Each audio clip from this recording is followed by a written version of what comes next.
Kedua, sangat senang bisa hadir di hadapan teman-teman hari ini dan kami akan berbagi tentang iman dan dosa. Selamat menonton. Iman, apakah kalian memiliki iman?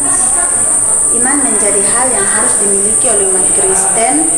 Iman juga menjadi syarat untuk mendapat keselamatan dari Tuhan Yesus Kristus. Tanpa iman, kehidupan rohani akan mati dan seseorang tidak dapat berkenan di hadapan Allah. Menurut surat Ibrani 11 ayat 1 menyatakan bahwa iman adalah dasar dari segala sesuatu yang kita harapkan dan bukti dari segala sesuatu yang tidak kita lihat. Tidak ada komponen lain dalam kehidupan orang Kristen yang lebih penting daripada iman. Kita tidak bisa membelinya, menjualnya, ataupun memberikannya kepada teman-teman kita. Jadi, apakah iman itu? Apa peran iman dalam kehidupan orang Kristen? Kamus mendefinisikan iman sebagai kepercayaan, pengabdian, atau iman percaya pada seseorang atau sesuatu, khususnya untuk sesuatu yang tidak disertai bukti yang logis. Ada juga yang mendefinisikan iman sebagai kepercayaan dan pengabdian kepada Allah. Alkitab berbicara banyak tentang iman dan menyatakan betapa pentingnya hal itu. Bahkan hal tersebut sangat penting sehingga tanpa iman kita tidak mungkin memiliki tempat bersama-sama dengan Allah. Mustahil bagi kita untuk menyenangkannya. Iman adalah keyakinan seseorang kepada satu-satunya Allah yang benar dan sejati tanpa benar-benar pernah melihatnya secara langsung. Dari mana asalnya iman? Iman bukanlah sesuatu yang kita sulap supaya menjadi ada, juga bukan sesuatu yang lahir bersama-sama dengan kita. Iman juga bukan hasil dari ketekunan seseorang dalam belajar atau mengajar kerohanian. Surat Efesus 2 ayat 8-9 menjelaskan bahwa iman adalah karunia dari Allah, bukan karena kita pantas untuk mendapatkannya ataupun merupakan hasil pekerjaan kita. Juga bukan karena kita layak untuk memilikinya. Iman bukan berasal dari diri kita sendiri, iman berasal dari Allah. Iman tidak diperoleh dengan kekuatan atau kehendak bebas kita. Iman dianugerahi kepada kita oleh Allah bersama dengan kasih karunia dan belas kasihan-Nya sesuai dengan tujuan dan rencananya yang kudus. Karena itu hanya Allah yang layak untuk dipermuliakan. Mengapa kita memiliki iman? Allah merancang sebuah cara untuk membedakan mereka yang menjadi miliknya dengan yang bukan. Itulah yang disebut dengan iman. Sederhananya, kita perlu iman untuk menyenangkan Allah. Allah mengatakan kepada kita bahwa ketika kita percaya kepadanya, meskipun kita tidak bisa melihatnya, hal ini menyenangkan hatinya. Bagian penting dari surat Ibrani 11 ayat 6 menyatakan kalau Allah memberi upah kepada orang yang sungguh-sungguh mencari Dia. Ayat ini tidak bermaksud untuk menyatakan kalau orang yang beriman kepada Allah hanya demi mendapatkan sesuatu darinya. Namun Allah suka memberkati orang-orang yang taat dan setia. Kita melihat contoh yang sempurna dari hal ini dalam Injil Lukas 7 ayat 50. Yesus terlibat dalam sebuah dialog dengan seorang perempuan berdosa ketika dia memberikan kepada kita pandangan sekilas mengenai mengapa iman itu begitu berguna. Imanmu telah menyelamatkan engkau, pergilah dengan selamat. Perempuan itu percaya kepada Yesus Kristus dengan iman. Yesus menghargai perempuan tersebut untuk hal itu. Iman adalah sesuatu yang akan menopang kita sampai akhir kehidupan. Dengan iman, kita tahu kalau akan hidup kekal, berada di surga dengan Allah selama-lamanya. Sekalipun kamu belum pernah melihat Dia, namun kamu mengasihinya, kamu percaya kepada Dia, sekalipun kamu sekarang tidak melihatnya. Kamu bergembira karena sukacita yang mulia dan yang tidak terkatakan karena kamu telah mencapai tujuanmu, yaitu keselamatan jiwamu. 1 Petrus pasal 1 ayat 8 sampai dengan 9. Contoh iman Ibrani pasal 11 dikenal berbagai pasal iman karena di dalamnya dijelaskan berbagai perbuatan dasar yang lahir dari iman karena Habel mempersembahkanlah korban yang menyenangkan bagi Allah Ayub pasal 4, karena iman maka Nuh mempersiapkan bahtera meskipun tidak mengetahui kapan hujan yang menimbulkan air bah akan turun.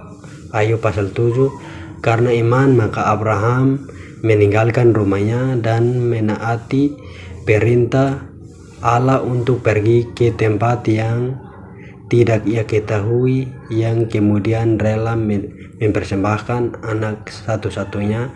Ayub pasal 8 ayat 8 pasal 10-17, karena iman maka Musa memimpin orang Israel keluar dari Mesir. Ayub pasal 13-29, karena iman maka Abraham menerima mata-mata Israel dan menyelamatkan hidupnya. Ayub pasal 31, banyak pahlawan iman lain disebutkan karena iman telah menaklukkan kerajaan-kerajaan, mengembangkan kebenaran, memperoleh apa yang dijanjikan, menutup mulut hingga memadamkan api yang dahsyat. Mereka telah luput dari mata pedang, telah beroleh kekuatan dalam kelemahan, telah menjadi kuat dalam peperangan, dan telah memukul mundur pasukan-pasukan tentara asing. Ayub 33 ayat 34 jelaskan keberadaan iman dari diri seseorang selalu ditunjukkan melalui tindakan. Iman adalah dasar dari kekristenan tanpa mewujudkan iman dan iman percaya kepada Allah. Kita tidak memiliki tempat untuk bersama dengannya, kita percaya keberadaan Allah.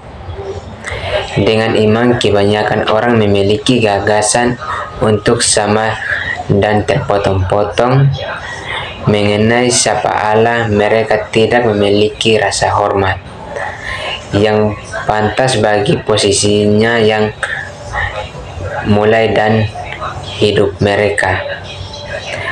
Orang-orang tidak memiliki iman yang benar supaya bisa memiliki hubungan yang kekal dengan Allah yang mengasihi mereka.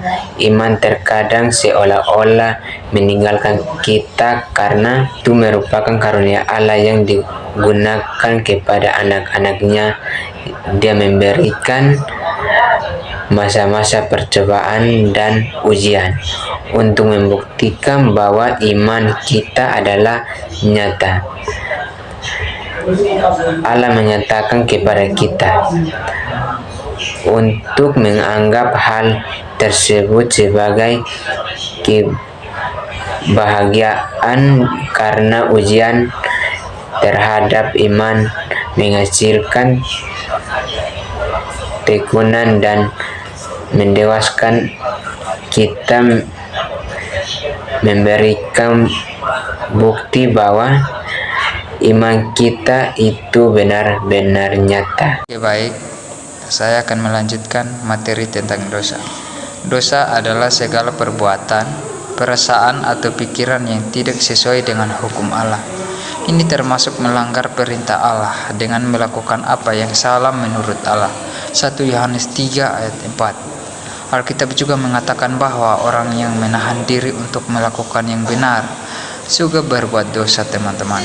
Yakobus 4 ayat 17. Dalam bahasa asli Alkitab, kata dosa berarti meleset dari target atau sasaran. Contohnya, sekelompok tentara di Israel zaman dulu sangat pintar melempar batu dan tidak pernah meleset.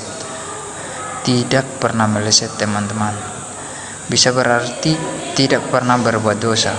Hakim-Hakim 20 ayat 16. Jadi, jika seorang meleset atau gagal dalam menaati hukum Allah yang sempurna, dia berbuat dosa.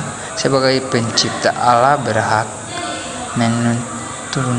menuntutkan hukum bagi manusia. Kita harus bertanggung jawab kepadanya atas semua perbuatan kita. Roma 14 ayat 12. Mungkinkah seorang tidak melakukan dosa sama sekali? Tidak mungkin, kan, teman-teman?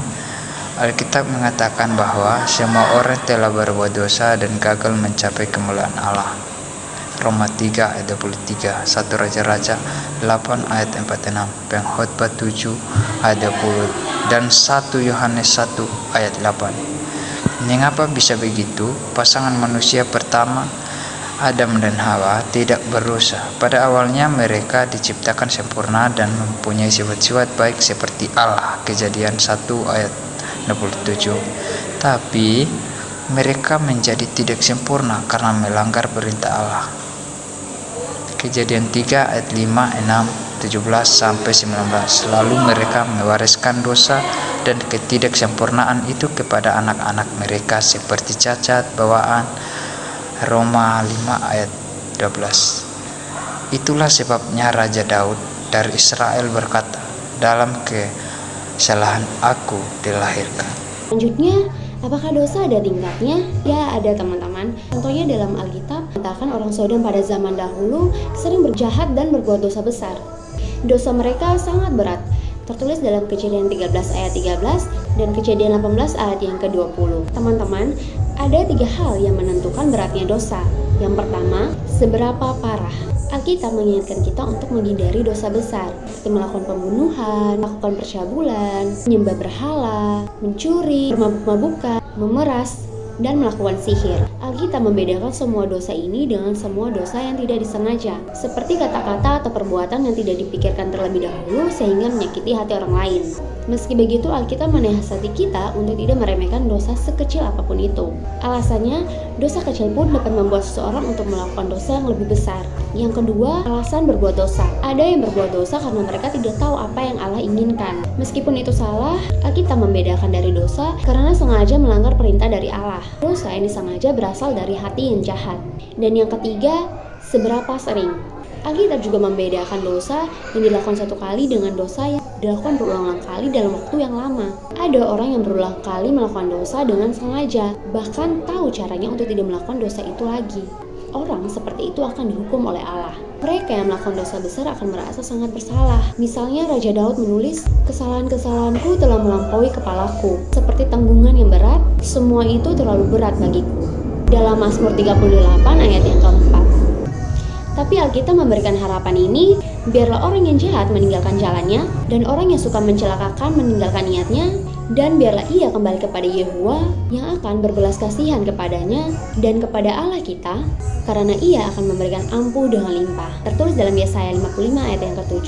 Baik, sampai di sini saja video kami tentang iman dan dosa. Semoga video ini dapat bermanfaat bagi